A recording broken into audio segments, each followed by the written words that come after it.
আজকে রহস্য ঘেরা চ্যানেল আপনাদের জন্য কিছু অ্যামেজিং অজানা ফ্যাক্ট নিয়ে হাজির হয়েছে।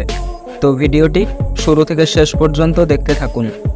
আর যারা যারা এখনও পর্যন্ত আমাদের চ্যানেলটিকে সাবস্ক্রাইব করেননি তারা অবশ্যই সাবস্ক্রাইব করে দিন। ফ্যাক্ট নাম্বার 1, আজকের দিনে সময় দেখার জন্য আমাদের সবার পকেটের স্মার্টফোন কিংবা হাতে থাকা ঘড়ি যথেষ্ট। কিন্তু আপনি জেনে আশ্চর্য হবেন যে রোমানরা এককালে কোথাও ঘুরতে গেলে এমন বহনযোগ্য সানডায়াল বা সূর্যঘড়ির সাহায্যে সময়ের হিসাব রাখত। বিশেষ করে বণিক ও সেনা সদস্যরা তাদের সাথে এটা রাখত, যাতে সময় গণনায় কোনো সমস্যা না হয়। ফ্যাক্ট নাম্বার 2, আপনি জেনে অবাক হবেন যে রাশিয়ান কোনো পুরুষ কোনো নারীকে পছন্দ করলে জোড় সংখ্যক ফুল উপহার দেয় না। কেননা জোড় সংখ্যক ফুল উপহার হিসেবে দেওয়াকে রাশিয়ান মেয়েরা দুর্ভাগ্যের প্রতীক মনে করে। এটি রাশিয়ান সমাজে খুবই প্রচলিত একটি ঘটনা। ফ্যাক্ট নাম্বার 3, আমরা সবাই জানি যে নোকিয়া হলো একটি মোবাইল কোম্পানির নাম, কিন্তু আপনি কি জানেন এই নামটি কোথা থেকে এসেছে? আসলে ফিনল্যান্ডের একটি ছোট্ট শহর হলো নোকিয়া। এই শহরেই নোকিয়া তার যাত্রা শুরু করে। স্থানটির নাম অনুসারেই মোবাইলের নাম রাখা হয় নোকিয়া। ফ্যাক্ট নাম্বার 4, সাধারণত রেস্টুরেন্টে গেলে কম বয়সী বা মধ্যবয়সী ছেলে মেয়েদেরই ওয়েটারের কাজ করতে বেশি দেখা যায়। কিন্তু আপনি যদি আমেরিকা যুক্তরাষ্ট্রের নিউ ইয়র্কের অ্যানোটেকা মারিয়া রেস্টুরেন্টে খাবার খেতে যান, তাহলে সেখানে আপনি আপনার ঠাকুমার বয়সী মহিলাদের ওয়েটারের কাজ করতে দেখবেন। যারা ঠাকুমার ভালোবাসা আজও পেতে চান এবং ঠাকুমার হাতে খাবার খেতে চান, তারা চলে যেতে পারেন এই রেস্টুরেন্টে। ফ্যাক্ট নাম্বার 5, বাংলাদেশের সিলেটে তৈরি হয় বিশ্বের সবচেয়ে দামি চাগুলোর একটি, নাম গোল্ডেন বেঙ্গল টি। এর দাম প্রতি কেজি বাংলাদেশি টাকায় প্রায় 16 কোটি টাকা। ফ্যাক্ট নাম্বার 6, আপনি কি জানেন সম্পূর্ণ পৃথিবীর মোট অক্সিজেনের 20% আসে শুধুমাত্র আমাজন রেইন ফরেস্ট থেকে। আমাদের বায়ুমণ্ডল প্রায় 78% নাইট্রোজেন এবং 21% অক্সিজেন নিয়ে গঠিত। 5.5 মিলিয়ন বর্গ কিলোমিটার জুড়ে বিস্তীর্ণ আমাজন রেইন ফরেস্ট উল্লেখযোগ্য পরিমাণ অক্সিজেন প্রদান করে এবং প্রচুর কার্বন ডাই অক্সাইড শোষণ করে থাকে। ফ্যাক্ট নাম্বার 7, একটি পিঁপড়া সর্বোচ্চ কতটুকু আকৃতির হয়ে থাকে?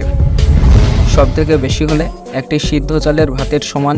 প্রজাতি ভেদে বর্তমানে পিঁপড়া রসুনের কোয়ার আকৃতির থেকে বেশি বড় হবার কথা নয়, কিন্তু এটি 47 মিলিয়ন বছর আগের একটি দৈত্যাকার পিঁপড়ের ফসিল। পিঁপড়েটি একটি হামিং বার্ডের সমান। এটি আমেরিকায় পাওয়া যেত। এই পিঁপড়েগুলো মাংসাশী ছিল। ফ্যাক্ট নাম্বার 8, মৌমাছিরা দলবদ্ধভাবে উপনিবেশে বসবাস করে। একটি চাকে বা দলে থাকে 3 ধরনের মৌমাছি: রানী মৌমাছি, শ্রমিক মৌমাছি ও পুরুষ মৌমাছি। রানী মৌমাছি দলের নেতা ও আকারে সবচেয়ে বড়। সম্পূর্ণ দলকে গাইড করার পাশাপাশি পরবর্তী রানী মৌমাছি জন্ম দেওয়া তার কাজ। শ্রমিক মৌমাছিদের কাজ ফুল থেকে মধু সংগ্রহ করা এবং নিজেদের চাক বানানো। সব শ্রমিক মৌমাছিই নারী। এই শ্রমিক মৌমাছিগুলোকেই আমরা বাইরে উঠতে দেখি। আর পুরুষ মৌমাছির কাজ রানীর আশেপাশে থাকা। তবে গ্রীষ্ম এবং বসন্ত ছাড়া বাকি মৌসুমে পুরুষ মৌমাছিরা অলস সময় কাটায়। ফ্যাক্ট নাম্বার 9, আপনি কি জানেন জাপানের বেশিরভাগ বিদ্যালয়ে কোনো পরিচারিকা বা ঝাড়ুদার নিয়োগ করা হয় না? কারণ তাদের মতে ছাত্ররা নিজেদের ক্লাসরুম নিজেরা পরিষ্কার করতে শিখলে তাদের থাকার জায়গাটিকে তথা তাদের বাসস্থানটিকেও তারা যত্ন নিতে পারবে। এতে তাদের সুষ্ঠু মানসিক বিকাশে সাহায্য হবে। ফ্যাক্ট নাম্বার 10, দুঃখের বিষয় হলেও সত্যি, বর্তমানে হাতিগুলো বেশ বিপদের মধ্যে রয়েছে। মানুষ শুধু হাতির দাঁত সংগ্রহ করার জন্য বিশাল এসব প্রাণীকে নির্বিচারে মেরে ফেলছে।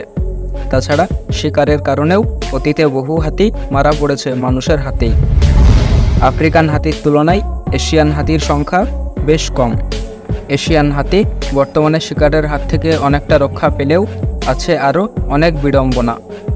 মানুষ চিড়িয়াখানায় নিয়ে রাখে, বিনোদনের জন্য হাতির পিঠে ওঠে। এছাড়াও অনেক কাজে হাতিকে ব্যবহার করা হয়। এসব কাজে রাজকীয় বন্য প্রাণীর স্বাভাবিক জীবনযাত্রা মারাত্মকভাবে ব্যাহত হয়। মনে রাখতে হবে, এই পৃথিবীর উপর আপনার বা আমার যেমন অধিকার রয়েছে, তেমনি সব প্রাণীরই রয়েছে। সবাই মিলে এই পৃথিবী। তো বন্ধুরা, আজকের ভিডিওটি কেমন লাগলো তা অবশ্যই কমেন্টে জানিয়ে দিন। আর হ্যাঁ, ভিডিওটিতে একটি লাইক শেয়ার করে আমাদের পাশেই থাকুন। ধন্যবাদ।